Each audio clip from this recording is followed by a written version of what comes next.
তো hello guys, welcome back to my another crazy video. তো বন্ধুরা, প্রতিদিনের মধ্যে সূর্য ওঠার আগে আমি উঠে গেছি।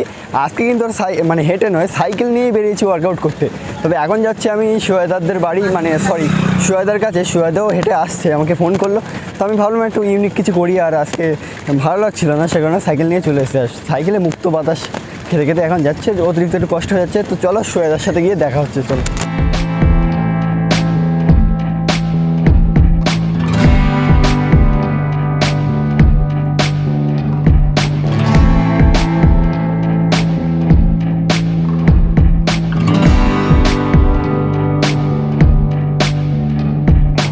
গাইস না, আজকে অনেক সকাল সকালই উঠেছিলাম, কিন্তু সাইকেলে করে যাবো না হেঁটে যাবো সেইটা ডিসাইড করতে করতে ভাই এতটা সময় কেটে গেল।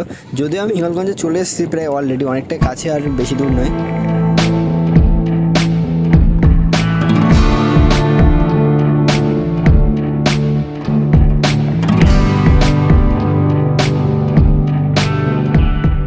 তো গাইস আল্লাহ দেখা হয়ে গেল সুজয়দার সাথে, কিন্তু চলে আসলাম আমি আর সুজয়দা হিঙ্গলগঞ্জ হাই স্কুলের মাঠে। আর এখানে কিছু ওয়ার্কআউট করবো। তো ওয়ার্কআউটের সময় তো আর ভিডিও করলে হবে না, তো সে কারণে এখন একটু ওয়ার্কআউট করে নিই, তারপরে আবার দেখা হচ্ছে।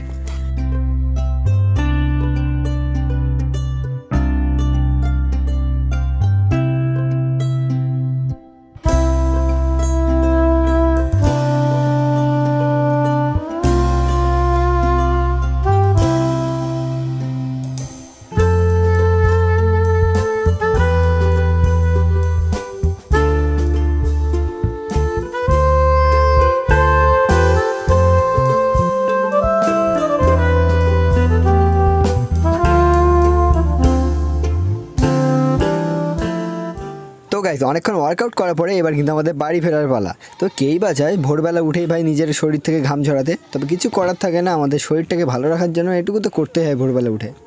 আর তোমরা মোটামুটি সবাই আমাকে যারা চেনো তারা জানো যে আমি মোবাইল হসপিটালে কাজ করি। তো সেখানে আসলাম দোকানটা খুলতে, ভোরবেলায় দোকানটা খুলে দিয়ে চলে যাই।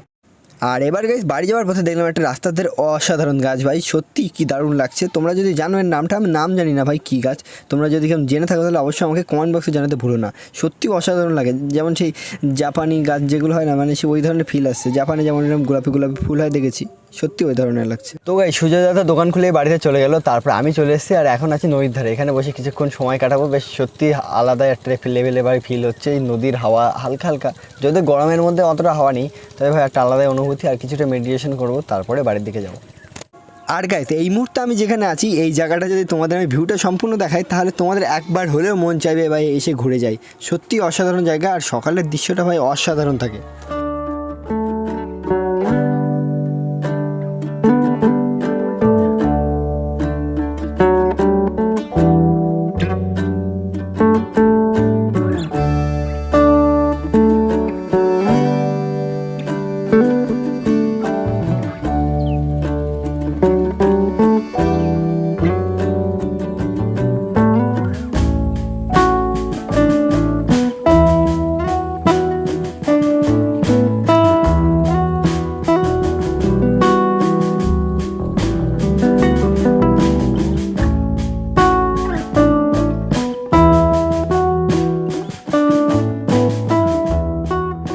তো বন্ধুরা, নদীতে বেশ ফুরফুর করে মিষ্টি হাওয়া বইছে, বাড়ি যেতে আর ইচ্ছেই হচ্ছে না, তবু বাড়িতে যেতে হবে। তার কারণ আমার বাড়িতে এখন অনেক কাজ পড়ে আছে। তো মর্নিং রুটিনটা আমার একটু হেভি হয়ে থাকে, তো সকালে অনেক কাজের চাপ থাকে, সেগুলোকে আমার সলভ করতে হয়, নাহলে সারাদিনটাই খারাপ যায়। তো সে কারণে আমার বাড়িতে অন্যান্য যে কাজগুলো আছে, তাছাড়া পড়তেও বসতে হবে। তো চলো সেগুলো কমপ্লিট করে নিই। টাটা।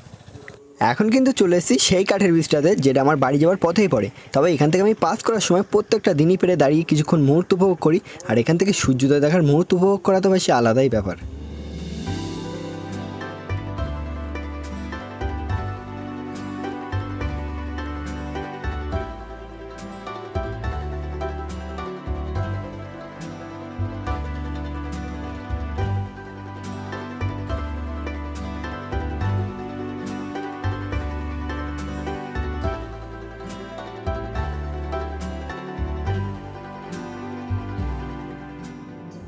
আর এবার কিন্তু চলে আসলাম অন্য আরেকটা কাঠের ব্রিজে। না ওটা না, এটা কিন্তু আরেকটাই আলাদাই। আর এখান থেকে ভিউটাও ভাই সত্যি অসাধারণ লাগছে। তোমরা জাস্ট কমেন্টে জানাও ভিউটা কেমন।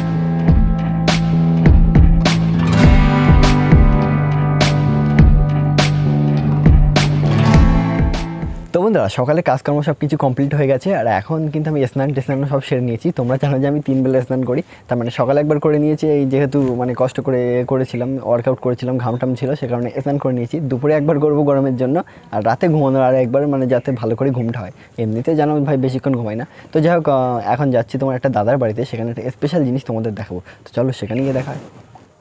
ইতিমধ্যে কিন্তু চলে এসেছি সেই দাদার বাড়িতে, আর দাদা পুষেছে 2টো টিয়া পাখি। আর আজকের ভিডিওতে আমি সেটাই দেখাবো যে দাদা কীভাবে খাওয়ায় সেই টিয়া পাখিগুলোকে। সত্যি ভাই কী দারুণ আর কিউট।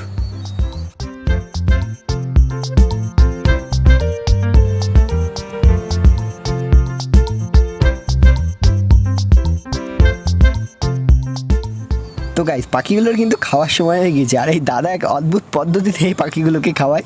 তো সেটা আমি দেখাতে চাই। তার আগে পাখিগুলোকে দাদা বের করছে, খাওয়ানোর সময় যেহেতু হয়ে গিয়েছে। আর গাইস, এই দাদাকে এই পাখিগুলো মা মনে করে, আর মা মনে করে এক ধরনের অদ্ভুত ডাক দেয়। ডাকগুলো একবার যা শোনার চেষ্টা করো।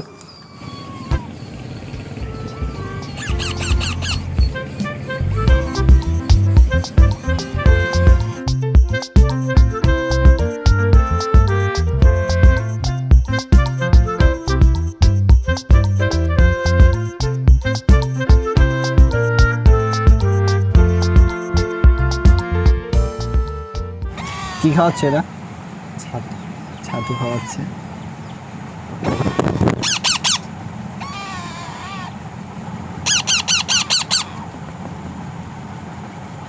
দেখতে পাচ্ছ আমার পায়ের উপরে দৌড়ে চলে এসছে।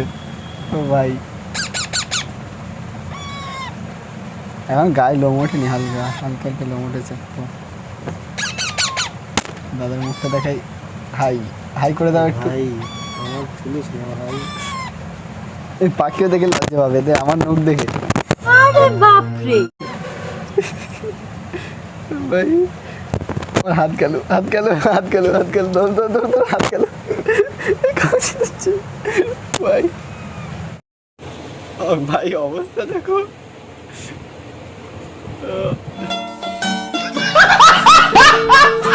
পার্টি করে দিয়েছে গায়ে, থাকবে না ভাই। আপনাদের গান গেয়ে শোনাবেন, একটু গান গাও। আচ্ছা, গান গাইতে চাইছে। আচ্ছা, গান গাও। কোন কোন জায়গায় বেতা গো বান্ধবী ললিতা, তোর কোন কোন জায়গায় বেতা গো বান্ধবী ললিতা। তো এদের তো সকালবেলার খাওয়া দাওয়া সব কমপ্লিট হয়ে গেছে, কিন্তু আমার তো এখন হয়নি, সে কারণে বাড়ি যাবো তাড়াহুড়োতে। তো এরা ঢুকে যাচ্ছে ঘরের মধ্যে, তো আমি এবার যাবো বাড়ির দিকে। তো বন্ধুরা, পাখিকে খাওয়ানো হয়ে গেছে, আর এখন আমি আমার সেই দাদা, পাখির ওনার সেই দাদা নিয়ে ঘুরতে এসেছি। আর এখন দাদা বলছে ছবি তুলে দিতে হবে, তো দাদাকে কিছু ছবি টবি তুলে দিয়ে তারপর বাড়ির দিকে রওনা দেবো। তো চলো ছবি তুলে নিই কিছু। আর বন্ধুরা, সারাটা দিন এভাবেই কাটানোর পর রাত 10:30টার সময় এখন কিন্তু সাইকেল নিয়ে বেরিয়ে পড়েছি এক নিমন্ত্রণ বাড়ির উদ্দেশ্যে। হ্যাঁ, আমি যে মোবাইল হসপিটালে কাজ করি, পুরো মোবাইল হসপিটালের টিমকে একটা জায়গায় নিমন্ত্রণ করা আছে, একটা কালী পুজো বাড়িতে। তো সেখানে আমরা সবাই মিলে যাব। ওরা অলরেডি এসে গেছে, কিন্তু আমার একটু যেতে লেট হচ্ছে, সে কারণে আমি তাড়াতাড়ি যাওয়ার চেষ্টা করছি। অবশ্যই তো বসেই গেছি খেতে। আর ভাই, 4 জনের টেবিলে ভাই আমরা 8 জন বসেছি। এরাই বলে ভাই বাঙালি। খাবার গরম করে খাবি? গাইস, এখানে খাবার গরম করে খাওয়ার জন্য